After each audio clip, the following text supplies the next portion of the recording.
great to be with you again across the Diocese of Guildford, and particularly to All Saints Woodham, where I would be this Palm Sunday if I could be. I'm preaching on the Gospel according to Matthew, chapter 21, verses 1 to 10. That's the lectionary principal reading for the day if you'd like to find it. I'm hoping somebody else will read it on the live stream for All Saints. On Thursday night, here we were leaning out of windows, standing outside front doors, shouting and clapping, ringing bells, banging pots and pans to applaud the NHS and all who are working to conquer Corona. My neighbour, who was participating particularly vigorously, said to me over the fence this morning, "I don't really see the point because they can't hear us. They're all hard at work in our hospitals." Maybe so, though perhaps he doesn't know about social media. But then I thought, it's not just about them, it's also about us, the ones doing the cheering, sticking with them in solidarity and growing an appreciation for them and their work week by week. Now, I think there's evidence of the same kind of planning and cheerleading behind Jesus' arrival in Jerusalem. Previously, up until that moment, Jesus had studiously avoided public acclaim and publicity. Now he reaches out for it. It's Passover. The city is jammed with pilgrims from all over the world. They're all lined up for him as he enters Jerusalem, so the whole city gets to hear about his arrival. And if you like, he plays the crowd, and they're on for it. They've heard rabbis chanting Psalm 24 about the coming King of Glory all their lives. They've come for a festival. They've come looking for a bit of action. And Jerusalem is nothing if it's not the city of David, the place where the King will come, God's promised Messiah, bringing good times and revealing the glory of God. Today, I invite you metaphorically to join that crowd and hail the coming King. We can't do it this year with our usual processions and palms, but we could shout and clap and bang our pots and pans as we join a throng that reaches down the centuries and around the world, cheering as it has for nearly 2,000 years, as we recognise this figure as King and welcome him. The long for King was to be the Messiah, the one who brings healing and wholeness and holiness to God's people and through God's people to God's world. Shalom. I think we'd all agree we could do with a bit of that in our homes, around our communities, across the world right now. So I invite you to focus all your longings, every anxious prayer, every hope of heaven, right here.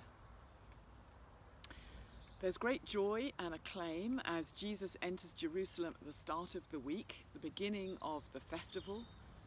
But it turns out to be a day of temporary triumph, because the path to glory is not as smooth as many would hope. Victory is not easy or swift or straightforward. If it were, I'm not sure we'd know where to look for God in the Nightingale hospitals of our cities or in the shanty towns of our world. We'd imagine that God had self-isolated in the face of suffering and grief. But the kind of King we discover in Holy Week, the one who is seen to be humble and mounted on a donkey, not distant or showy or riding a great white steed, he turns out to be a saviour who is right there. He doesn't run away in the face of suffering. He's on the front line. He's taking it on himself. So the palm branches pave the way to a week of turmoil and trauma. The Gospels make clear that this week is the defining week of Jesus' life, and indeed the life of the world. The loud hosannas quickly fade as acclaim turns to confrontation and friends distance themselves to the point of betrayal and denial. systems of justice become unjust, and the crowd proves fickle. Who or what can we trust? Where is there hope? What was all that nonsense about glory? Despair and desperation are very real. It turns out, not just for us, but also for God. And the one we can trust is the one who walks knowingly into the very worst the world can throw up. We place our hope in a Saviour who is undeterred, faithful to the end, utterly focused on fulfilling the purposes of God who sent him. And we discover here the secret to glory. It lies the other side of despair and desperation, if we can keep walking in the way of the cross. Yes, God brings healing out of hell, shalom out of suffering, triumph out of tragedy. But on Palm Sunday, the crowds didn't know this. On Palm Sunday, they're looking forwards and they're cheering.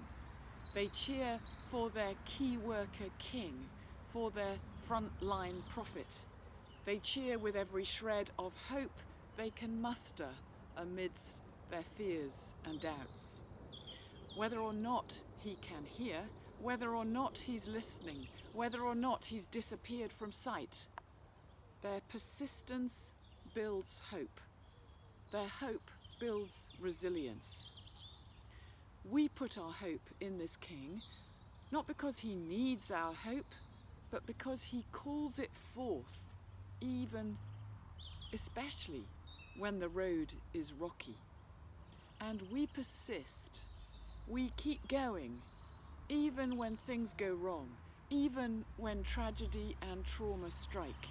We keep going, trusting our cheering may help others keep going, trusting it may keep us going all the way to the cross, through which, beyond which, because of Christ, there is the promise of glory.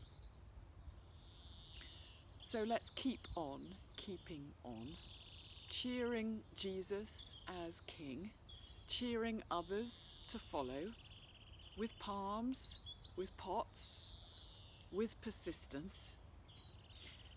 We may not see it right now, but there is the King of glory. Amen.